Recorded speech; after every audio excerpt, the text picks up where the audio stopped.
Hi guys, so I now own a complete set of the Gundam universe. This is Barotos. They're just basically 7-inch figures made by Bandai, and they're the action figures. They're not models, so you got to keep that in mind.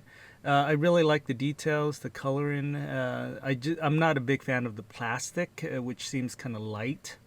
But I mean, compare that to these old 8-inch figures where from Bandai. The plastic is much better in my opinion, and they it's a little heavier, but I think they're more expensive.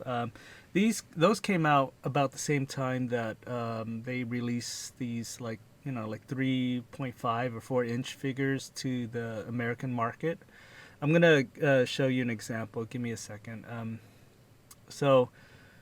Here we have two figures from that line where they're basically little 4-inch action figures. As you can see, it's twice the size as that one.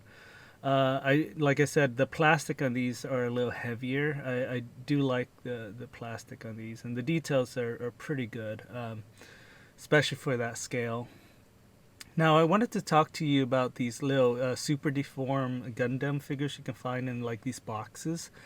Originally, that's the original 79 model or 75 model, and um, these are $5, and you can get these at Barnes and Noble or any kind of store that sells like these super deformed little box. They're kind of like little miniature version. Now the original series, the size is a little smaller, but then they got more elaborate. And so this one is a little slightly taller, but I mean it's still keeping in the same kind of scale.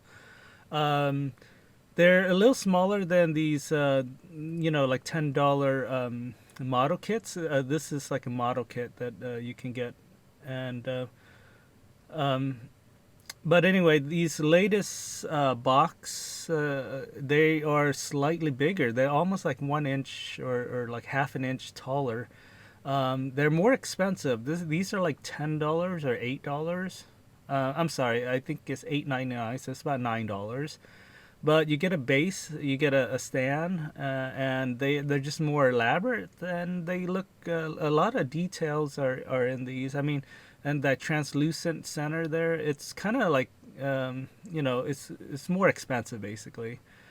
Now I really like these. These are more like action figures. They're like these super deformed action figures, about the same size as these other thing. But the cool thing is they're like action figures, so they're not. They're very posable. They're a little bigger, and the reason why is you can actually put a guy inside the chest area here. If you open this up, you can see that you can put a little figurine inside the Gundam suit. And then now what's terrible is that you actually have to buy another box with the figurines, and they come in three little figurines set. And then this actually is supposed to fold out like this, like it's like a half wing. But I actually don't love it as a half wing. But anyway, yeah. So these are $7.99, so they're a little more expensive. But with the extra dollar, you do get a little slightly larger figure and completely posable. I really like this set, and I may actually end up buying a little more figures in this line, and then maybe spend the money for the little figurine.